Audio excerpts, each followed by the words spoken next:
ఒకానొక సమయంలో ఆస్ట్రేలియాలోని కూటుముద్ర అనే చిన్న పట్టణంలో ఆగస్టు 27, 1908న ఒక శిశువు జన్మించాడు.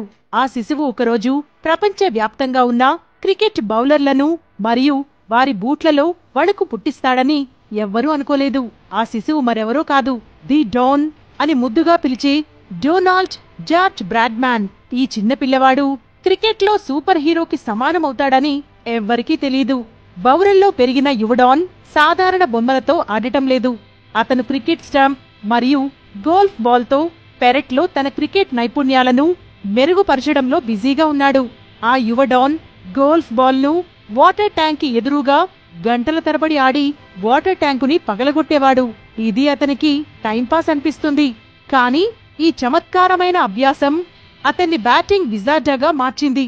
హ్యారీ పోటర్ తన దండాన్ని క్రికెట్ బ్యాట్లా మార్చుకుని ప్రతి బౌలర్ను వణికించాడు. డాన్ టీనేజర్గా ఉన్న సమయానికి అతని క్రికెట్ స్థానిక లెజెండ్లతో మొదలైంది. అతను 19 సంవత్సరాల వయసులో న్యూ సౌత్ వేల్స్ తరపున ఫస్ట్ క్లాస్ అరంగేట్రం చేశాడు. ఇది ఒక స్పోర్ట్స్ మూవీ సన్నివేశంలా ఉంది కదా. అండర్ డాగ్ల మైదానంలోకి వెళ్లి అతనేంటో అందరికీ చూపించేవాడు. అతని ప్రదర్శనతో సెలెక్టర్లని అబ్బురపర్చాడు. సెలెక్టర్లు అతన్ని కాదల్లేకపోయారు. తొందరలోనే గ్రీన్ క్యాప్ ని ధరించాడు. బ్రాడ్మాన్ అంతర్జాతీయ క్రికెట్ రాకెట్లా దూసుకుపోయాడు. 1930లో తన మొదటి ఇంగ్లాండ్ పర్యటనలో అతను కేవలం 7 ఇన్నింగ్స్లలో 974 పరుగులు చేశాడు. అవును, మీరు వింటున్నది నిజమే. కేవలం 7 ఇన్నింగ్స్లలో 974 పరుగులు చేశాడు. ఇంగ్లీష్ బౌలర్లు తన బ్యాట్తో బ్రాడ్మాన్ నవ్వుతున్నట్లు పీడకలలు చూసి ఉండవచ్చు. ఒక ఇంగ్లీష్ కెప్టెన్ ఇలా కూడా అన్నాడు, he's playing with us like a cat with a mouse. అంటే ఎలుకతో పిల్లిలా అతను మాతో ఆడుకుంటున్నాడు.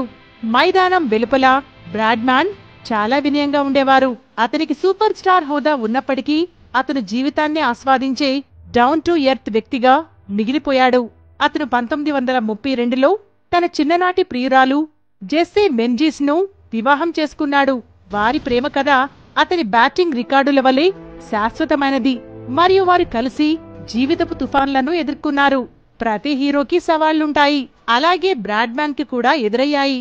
అదే 1932-33లో అపఖ్యాతి పాలైన బాడీలైన్ సిరీస్ డగ్లస్ జార్డిన్ నేతృత్వంలోని ఇంగ్లీష్ జట్టు బ్రాడ్మాన్ స్కోరింగ్ ను అరికట్టడానికి క్రూరమైన వ్యూహాన్ని రూపొందించింది. శరీరాన్ని లక్ష్యంగా చేసుకుని వేగంగా బౌలింగ్ చేయడం. ఇది ప్రశాంతమైన తేనెటీగల పెంపకందారుని పైకి తేనెటీగల సమూహాన్ని పంపినట్లుగా ఉంది. బ్రాడ్మాన్ దీనిని దృఢ సంకల్పంతో మరియు దృఢంగా ఎదుర్కొన్నాడు. అపారమైన ఒత్తిడిలో కూడా అతను గేమ్కి నిజమైన మాస్టర్ అని ప్రపంచానికి చూపాడు. బ్రాడ్మాన్ క్రికెట్ గణాంకాలు ఎవ్వరూ కదపలేని మైలురాళ్లు అని చెప్పుకోవచ్చు. అతను ఒక కెరీర్ను టెస్ట్ బ్యాటింగ్ ఆశ్చర్యపరిచే 99.94 సగటుతో ముగించాడు. 100 సగటుకి కేవలం 4 పరుగులు మాత్రమే దూరం. అయినా అతను తన చివరి ఇన్నింగ్స్లో డకౌట్ అయినప్పుడు అతను చిరునవ్వుతో దాన్ని ఆస్వాదించాడు. అన్నింటికంటే ఒక నిజమైన లెజెండ్ కు మరపురాని కథను కలిగి ఉండడానికి ఖచ్చితమైన ముగింపు అవసరం లేదు. క్రికెట్ నుండి రిటైర్ అయిన తరువాత బ్రాడ్మాన్ నిశ్శబ్ద జీవితాన్ని గడిపాడు.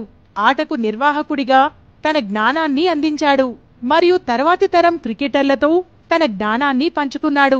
అతను 2001లో మరణించాడు. క్రికెటర్లు మరియు అభిమానులకు స్ఫూర్తినిచ్చే వారసత్వాన్ని మిగిల్చాడు.